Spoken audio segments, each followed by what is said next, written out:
Hey guys, it's been a while since we've done an air fryer video on the channel, so I thought today what I'd like to do is compare these two Ninja air fryers, and that's the AF300UK. If you're in the US, I'm sure you've got a version of this as well, and also the AF400UK model. So what we're going to do is run through some of the similarities and the differences between these machines, but what you will find is there aren't actually that many differences, but they are quite stark ones that could make quite a big difference to your cooking experience. I want to start with the first obvious difference, and that's the size, isn't it? If you look at both of these, they're very different sizes, aren't they? With the AF400UK, what I've got my hand on here, that one is a 9.5 litre capacity, and the AF300UK is a 7.6 litre capacity. That means that the draw capacity on the AF400UK, that is 4.75 litres per draw, which will fit like a 2 kilogram chicken in. And on the AF300UK, which is our day-to-day machine, by the way, which is why it's not in quite as good a condition, the capacity on that is 3.8 litres per draw, which will fit a 1.6 kilogram chicken. To put that in everyday terms, the 9.5 litre model will cook up to 25% more food than the 7.6 litre model will. And the 9.5 litre model will also be better for batch cooking because of that, and also for entertaining. If you've got more people around at the house, you're going to be able to cook more in it. So if you entertain a lot, then that's good. It's good for that, isn't it? So another difference is the wattage. So the wattage for the 7.6 litre model, that's 2,400 watts.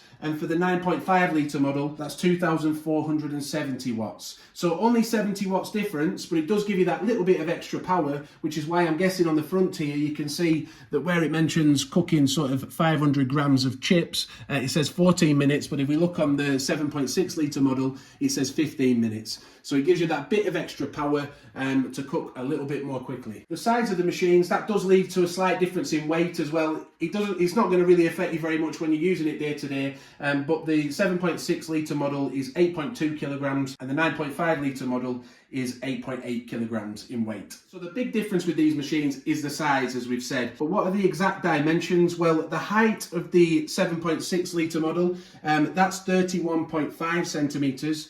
Whereas the height of the 9.5 litre model, that's 32.5 centimetres. So not a lot of difference in height, just 1 centimetre difference. The width though of the 7.6 litre model, that's 38 centimetres.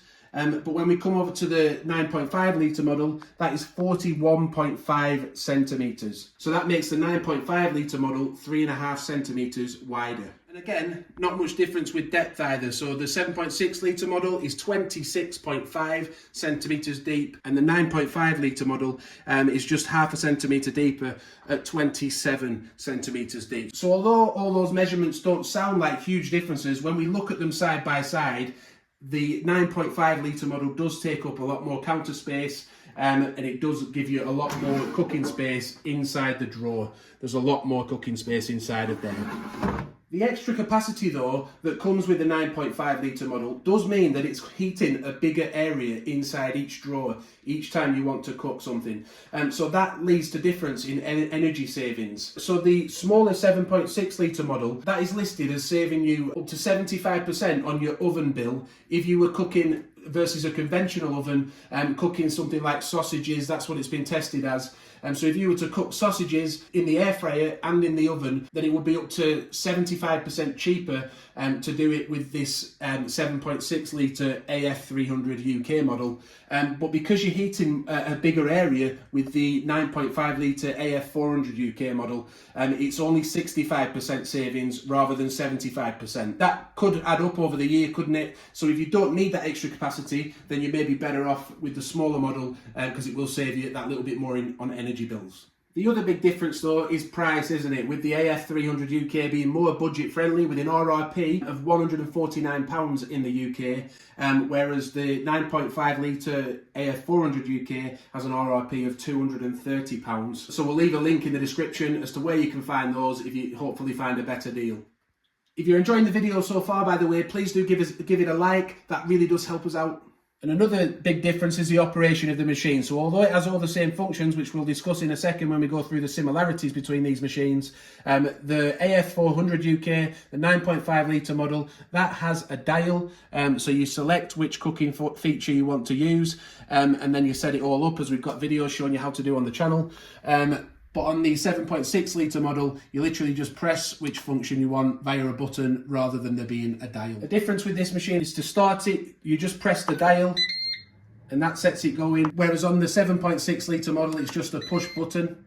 So although we've discussed a lot of differences there, it may seem like they're very, very different machines, but really they're not that much different because a lot of the settings are the same. They all have 6 different features on them. They have max crisp, air fry, roast, reheat, dehydrate and bake. If we have a quick look over here, and you'll see all those features on here. Look, you can choose them via the dial. They both have a sync feature and a match feature. The sync feature allowing you to cook different things in separate drawers to finish at the same time, and the match feature allowing you to cook the same thing in both drawers on the same temperatures and settings, finishing at the same time. Both machines have that same feature and you select it in the same way. Both of the models go up and down in 10-degree increments. We see the same over here on the 7.6 litre model.